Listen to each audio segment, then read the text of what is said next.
Next अगर हम discuss करें potential energy of A dipole kept in external electric field, अगर कोई डायपोल एक्सटर्नल इलेक्ट्रिक फील्ड में रखा हुआ है इस सिस्टम की, we can say there will be some potential energy. Dipole अपने आप ही इलेक्ट्रिक फील्ड की डायरेक्शन में अलाइन हो जाएगा, और अगर हम इस डायपोल को इस पोजीशन से इस पोजीशन पर रोटेट करते हैं बाय एन एंगल थीटा, तो एक्सटर्नल एजेंट को कुछ वर्क करना पड़ेगा, और ये वर्क कहाँ जाएगा, हम बोलेंगे ये वर्क उसकी पोटेंशियल एनर्जी में चला गया। और अगर हम इसको इस पोजीशन से छोड़ दें तो ये डायपोल अपने आप ही रोटेट होके इस पोजीशन पे आ जाएगा, और जब ये इस पोजीशन पे आ जाएगा तो इसकी कुछ काइनेटिक एनर्जी हो जाएगी, और ये काइनेटिक एनर्जी कहाँ से आएगी, हम बोलेंगे ये kinetic energy initial potential energy से आई जो कि इस कॉन्फ़िगरेशन में डायपोल के अंदर थी। तो अगर ये एंगल थीटा है डायपोल का with the external electric field, there will be a net torque that will act on the dipole, and this torque we know is given by P cross E, जिसका magnitude P sin theta के बराबर था। Now, if an external agent rotates the dipole from theta to theta plus d theta, अगर इस dipole को कोई external agent इस position theta से theta plus D theta rotate करता है, तो उसको एक काउंटर टॉर्क लगाना पड़ेगा। He needs to apply a counter torque and that will also be equal to P sin theta।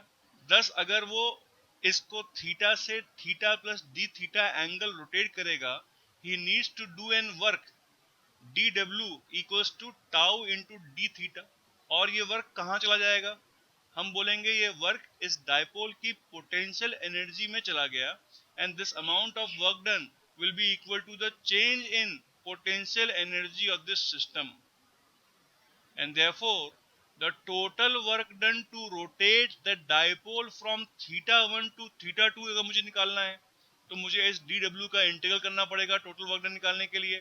the total work done will be integral of dw and that will be integral of Pe sin theta d theta, जहां P sin theta torque है from theta 1 to theta 2, और sin theta का integral minus cos theta होता है, और ये जो work किया गया ये कहाँ चला गया, हम बोलेंगे this will be equal to the change in potential energy of this system. Now sin theta का इंटीग्रल माइनस कॉस थीटा के बराबर होता है, and therefore the potential energy u2 minus u1 will be given by minus Pe cos theta from theta 2 to theta 1। values put करने पे we will have minus Pe cos theta 2 plus P cos theta 1। so this will be the change in potential energy जब किसी dipole को हम theta 1 angle से theta 2 angle पे rotate करते हैं। this will also be equal to the amount of work that needs to be done by an external agent to rotate the dipole from theta 1 to theta 2 slowly। now ये तो potential energy का difference आया।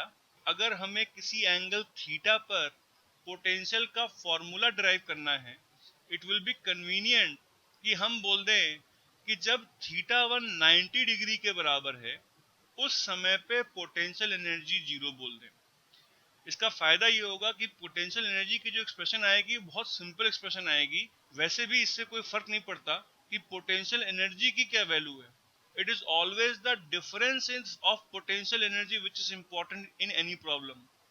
तो किसी भी point पे हम potential energy को जीरो डिफाइन कर सकते हैं। दस अगर थीटा 1 बराबर 90 डिग्री पे हमने बोल दिया पोटेंशियल एनर्जी u1 जीरो, तो कॉस थीटा 1 की वैल्यू जीरो हो जाएगी, और u1 की वैल्यू भी हमने जीरो मानी हुई है, and therefore u2 will become equal to minus P cos theta 2। तो किसी पोजीशन थीटा 2 पे potential energy is given by minus P cos theta 2। thus we can say किसी एंगल थीटा पे कितनी होगी, माइनस P cos थीटा। तो potential energy at any angle theta can be said to be equal to minus P cos theta, जहां पे हमने ये माना है कि जब थीटा बराबर 90 डिग्री होगा तो उस सिस्टम की पोटेंशियल एनर्जी हम जीरो लेंगे। Minus P cos theta can also be written as minus P dot E। Thus potential energy minus P dot E के बराबर है, और टॉर्क P क्रॉस E के बराबर है। टॉर्क वेक्टर है तो cross product, potential energy scalar है तो डॉट प्रोडक्ट।